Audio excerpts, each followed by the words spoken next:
Hello, ഞാൻ ഇന്ന് വന്നിരിക്കുന്നത് ഒരു വെറൈറ്റി കണ്ടന്റ് ആയിട്ടാണ്. എന്താണെന്ന് അറിയണ്ടേ? The so called name eating challenge. അതെന്താന്ന് വെച്ചാൽ, എന്റെ പേര് വർഷ. ഞാൻ എന്റെ പേരിന് കഴിക്കും. പേരിന്റെ ഓരോ ലെറ്റർ ഞാൻ കഴിക്കുന്നതായിരിക്കും. ഇനി വി വെച്ചിട്ട് എന്ത് കഴിക്കും? അപ്പോഴാണ് ക്യാൻറ്റീനിലെ ചേച്ചി പറഞ്ഞത് വി വെച്ച് വിക്സ് മിഠായി കഴിക്കാം.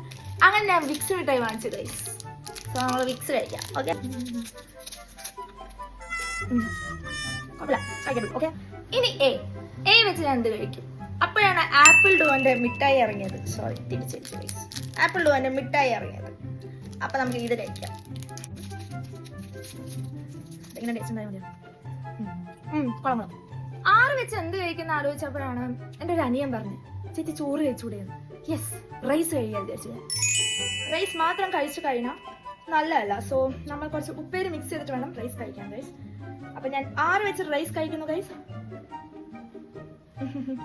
ഇനി എസ് വെച്ച് എന്ത് കഴിക്കുന്ന ആലോചിച്ചപ്പോഴാണ് എന്റെ ബ്രേക്ക് ടൈമിൽ ഒരാള് സമൂസ കഴിക്കുന്നത്. സോ ഐ തോട്ട് ഞാൻ സമൂസ കഴിക്കാണ്. ഇനി എച്ച് വെച്ച് എന്താ കഴിക്കുക? അപ്പോഴാണ് എന്റെ ഈ ഡ്രസ്സിന്റെ കളർ എനിക്ക് ഓർമ്മ. അങ്ങനെ ഞാൻ ഹൈഡ് ആൻഡ് സീക്ക് വാങ്ങിച്ചു ഗൈസ്. ഹൈഡ് ആൻഡ് സീക്ക് കഴിക്കാം. ഓക്കെ, എന്റെ പേരിലെ 2 A ഉണ്ട്. ഇനി എ വെച്ചിട്ട് എന്ത് കഴിക്കുന്ന ആലോചിച്ചപ്പോഴാണ് ഞാൻ കുറച്ച് ഹെൽത്തി ഫുഡിനാണെന്ന് വിചാരിച്ചത്. അങ്ങനെ ഞാൻ ആൽമണ്ട് കഴിക്കാമെന്ന് വിചാരിച്ചു. അങ്ങനെ ഞാൻ ഈ ചലഞ്ച് പൂർത്തിയാക്കി. നിങ്ങൾക്കും ഇതുപോലെ ഏത് നെയിം വേണമെങ്കിലും സജസ്റ്റ് ചെയ്യാട്ടോ. ഞാൻ ഈ നെയിമൊക്കെ കഴിക്കുന്നതായിരിക്കും. സോ